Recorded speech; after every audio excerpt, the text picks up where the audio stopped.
dive in. Today, we're taking a deep dive into the world of college governance in England. Specifically focusing on further education colleges, or FECs. Right, FECs. And we've got some juicy sources here Oh, yeah. that really paint a picture of what happens when leadership and oversight go, well, let's just say, a bit sideways. It can get messy. It can. Remember that story about that college, the one that spent a fortune rebranding? Oh, yeah. Only to end up swallowed whole by some massive college group miles away. Happens more than you'd think. It does. So we're going to unpack situations just like that. Unpack and analyze. Exactly. And try to understand what's really going on in these colleges behind all the shiny brochures and fancy websites. Behind the curtain, so to speak. So before we get into the nitty-gritty of governance gone wrong... The train wrecks, as it were. Well, we'll get to those, I promise. But first... Big context. Exactly. Can you give us a little history lesson? Like, how did we get to this point where colleges are basically running around like independent businesses? Yeah, so it's fascinating, actually. Before 1992, most FECs, they were under the control of local authorities. Part of the system. Right. But then along came the Further and Higher Education Act of 1992. Big changes. Huge. It basically transformed them into independent entities. So they went from being part of this big system to being their own corporations, essentially. Okay, so they're independent, they're corporation. And charities, don't forget that part. Oh, right, the charities. That's right. So they're corporations, but they're also charities. I mean, how does that even work? Doesn't that just create, like, a massive internal identity crisis? It's a fundamental tension. You hit the nail on the head. Because as a charity, you're all about serving the public good, right? You're benefiting your community. Right. But then as a corporation, you're also in this competitive landscape. I got to keep the lights on. Exactly. Thinking about market share and, of course, financial sustainability. I mean, it makes you wonder, are some colleges putting marketing and branding ahead of actually serving the needs of their students and communities? It's a valid question. And it really ties into the legal structure we're talking about. Because, you see, an FEC, legally speaking, it's not distinct from the FE corporation. Okay, so walk me through that. Well, think of it like this. The college itself, the name you see on the sign, it's basically a trading name for the corporation. So the college is almost secondary to the corporation running it. In a way, yeah. And that can have some, let's say, interesting consequences, especially when it comes to, branding and marketing. To sing how? Well, you see colleges trying to appeal to this wider market. It's like a wide net. Right. And they adopt these kind of generic names, very corporate sounding. Trying to be everything to everyone. Exactly. But sometimes it feels like they end up alienating the very community they're supposed to be serving. So who's actually in charge here? Who are the big players when it comes to governing these colleges? So you've got two main actors, the college board and the principal. Okay, classic structure. Right. The board, they're responsible for setting the overall direction, providing oversight, making sure the college fulfills its mission, both educationally and financially. And then the principal, they handle the day-to-day operations, making sure everything runs smoothly, aligns with the board's vision. Okay, so the board is like the captain charting the course, and the principal is the first mate, making sure the crew follows orders. I like that analogy. It works. But even with the best intentions. The best laid plans. Right, things can go wrong. What are some of the common pitfalls, the things that can lead to these, let's call them governance meltdowns? One of the biggest issues, and we see this time and time again, is a lack of clarity about the board's role. What do you mean? Well, they're not there to micromanage the principal or get involved in the day-to-day running of the college. Right, that's not their job. Exactly. Their role is much more strategic. They need to be focused on the big picture. Asking the tough questions. Yes. About finances, strategy, risk management. So they need to be comfortable challenging the principal, holding them accountable, even if it means having some, let's say, difficult conversations. Precisely. But that can be a challenge, especially when you consider that often board members are unpaid volunteers. Really? Unpaid? Yep. And serving on a college board, it's a significant commitment. Requires time, expertise, dedication. Right, huge responsibility. And honestly, not everyone who volunteers has the necessary skills or experience to effectively govern a complex institution like a college. So good intentions aren't enough. They're a good starting point, but you need more than that. You need the right people with the right skills sitting in those board positions. Makes sense. What about external oversight? Don't organizations like Ofsted play a role in preventing these governance failures? Oh, Ofsted, the Office for Standards in Education, Children's Services, and Skills. Quite a mouthful. It is. But yes, they definitely play a role. They inspect colleges, assess the quality of education. Right, making sure things are up to snuff. Exactly. However, their focus is primarily on educational outcomes. Not so much the inner workings of the governance structure. Not their primary focus, no. They might identify problems with teaching quality, student performance. Right, the educational side of things. But they might not be looking closely at the financial health of the college or the effectiveness of the board. So a college could be getting glowing Ofsted reports while simultaneously heading straight for a financial cliff. It's like a duck on a pond. Everything looks calm and peaceful on the surface. But underneath? Those little feet are paddling like crazy. So how do we start uncovering those hidden problems? What are the warning signs? Well, one of the most obvious is a lack of transparency. What do you mean? If a college is reluctant to share information about its finances, its decision-making processes, its strategic plans, that's a big red flag. Makes sense. Another warning sign, high turnover rate among senior leadership, especially at the board level. People jumped in ship. Exactly. If board members are constantly resigning or being replaced, it suggests something's not right at the top. Okay, I'm getting nervous now. Don't worry, we're just getting started. Now let's talk about what happens when those good intentions we talked about earlier Right. collide head-on with poor governance and a lack of accountability. Sounds a bit ominous. It can be. Let's look at some real-world examples, some case studies. All right, case studies. Hit me with them. Buckle up. We're going to start with a college in Yorkshire. Got a requires improvement rating from Ofsted. Not good. Not once, but twice, 12 years apart. They're really stuck in a rut. It's like a time loop of bad governance. And this case is interesting because it highlights the disconnect between educational quality and financial health. This college was struggling with both. Raises some serious questions about oversight, wouldn't you say? Oh, absolutely. And it's not just about abstract concepts here. These failures, they have real-world consequences. Oh, they do? This college was facing a potential insolvency crisis. Yep. £60 million loan, redundancies, staff even went on strike. And remember, those financial struggles, they directly impact the quality of education. Right, if a college is struggling financially. It can't invest in new programs, attract good faculty, retain them. Ultimately, the students suffer. It's a domino effect. It is. So while Ofsted focuses on educational quality, who's keeping an eye on the financial health and the governance practices? That's a great question. It seems like there's a gap there, a blind spot. There is, and it can have devastating consequences. All right, next case. All right, Highbury College. Made headlines because of the principal's, shall we say, lavish spending habits. Oh, yes, I remember this one. First-class flights, fancy dinners. Cocktails. Over £150,000 over 4 years. Wow. And get this, technically, it was all within college policy. Technically. Technically. So it really highlights that tension between, following the letter of the law. And ethical standards. Exactly. Just because something's technically permissible doesn't make it the right thing to do. Especially when you're dealing with public funds in a college that's supposed to be a charity. Right. So it raises questions about the board's oversight, their judgment.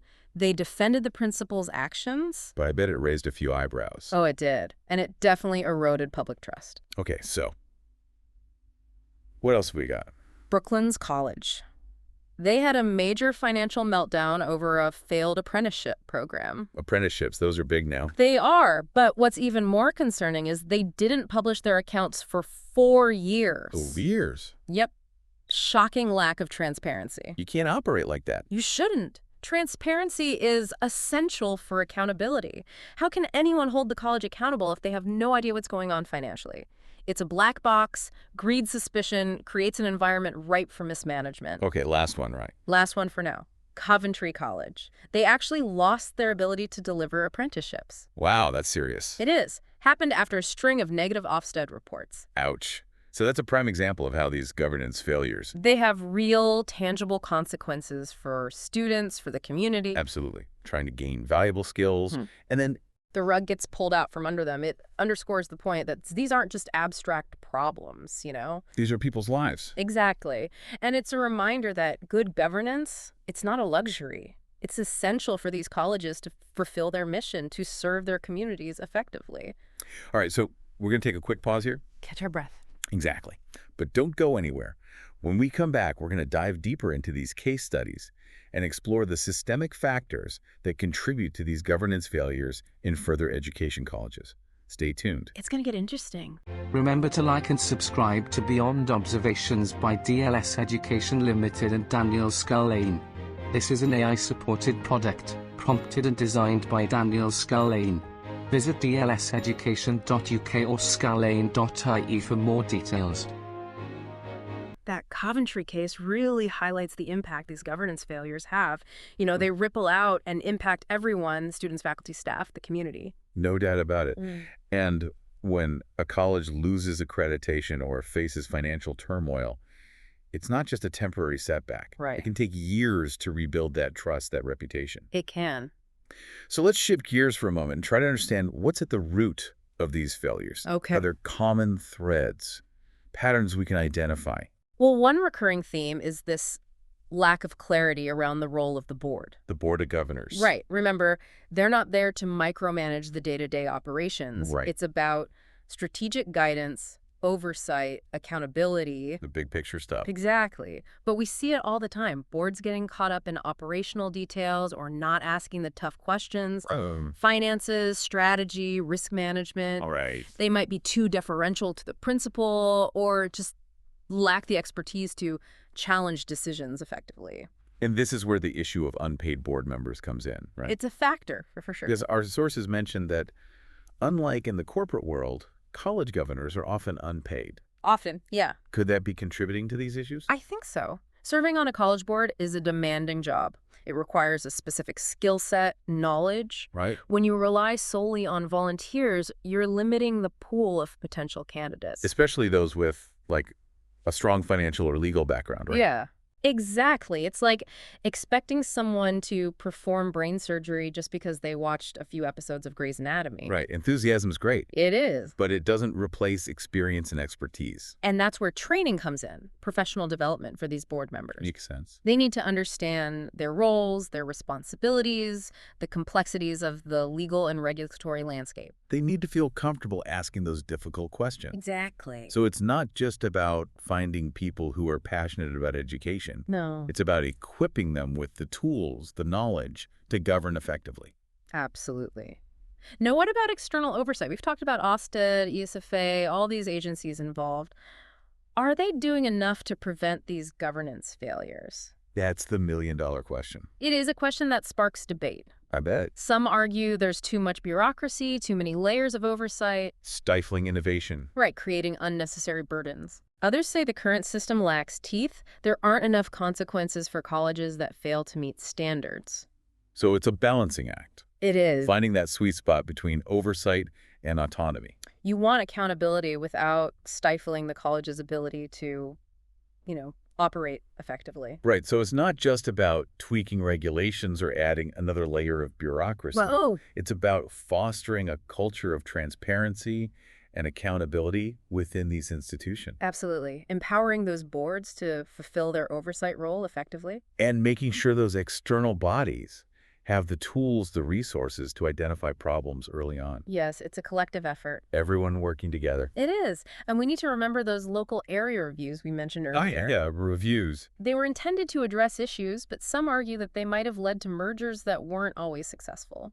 Because merging two struggling colleges doesn't magically solve all their problems. Doesn't it? Sometimes it can make things worse. It can. You create these larger, more complex institutions, even harder to manage effectively. It's like putting a Band-Aid on a broken leg. That's a good one. Mergers can be a useful tool, but they need to be part of a broader strategy. Addressing the underlying governance issues. Exactly. So what are some of those red flags, the warning signs that a college might be heading for a governance meltdown? Well, that lack of transparency we talked about. Still a big one. Huge red flag. If a college is reluctant to share information about its finances, decision-making processes, strategic plans, Dodging questions. something might be amiss. It's like that saying, sunlight is the best disinfectant.